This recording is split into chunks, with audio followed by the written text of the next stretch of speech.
Takže čau lidi, já vás vítám u tohoto videa a tohle video je Petek a ne, dostaneš. Pojď, neboj. On mi strhl.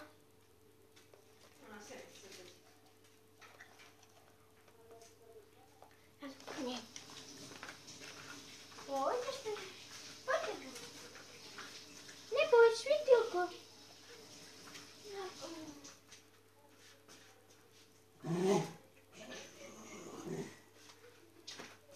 Jsem tu zpět a my můžeme na otázky. No první otázka je, jak se jmenuje. Jmenuje se Kenny.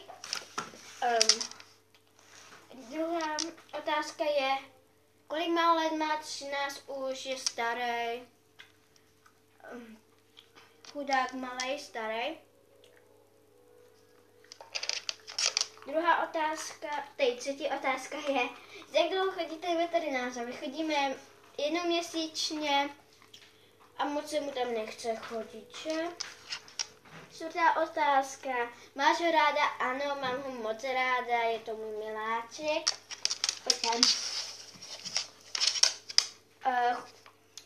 Chodíte běhat spolu? Ne, nechodíme, protože už je starý, už jste slyšeli jeho věk.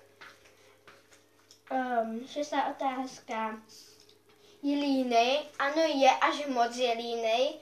Skoro celý den proleží v posteli. Je to kluk nebo holka? Je to kluk. Jak jste mohli poznat jeho jména? Další otázka je, má nějaké problémy? Ano, má s páteří problémy, protože to uvidíte v další otázce, co to bude. A co je to za plemeno? Je to jezevčík a ty mají problémy s páteří, protože jsou dlouzí. Další otázka je, co má rád za jídlo? Má rád šunku.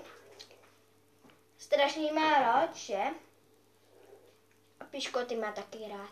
Další otázka je, spí s tebou? Ne, nespí, protože já mám palandu a dole pod tím mám stůl, ale spí zase s mamkou. A 12. otázka, která je poslední, je ta,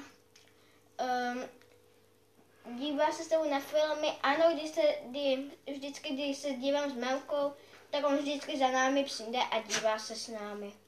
Chceš piškotek?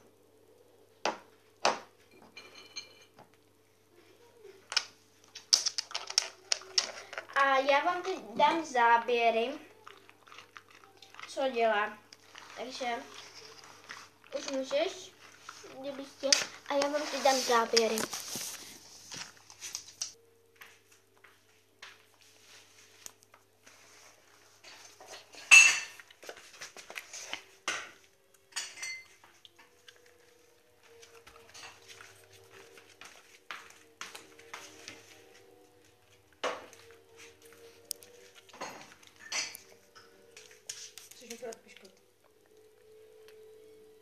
No, tak.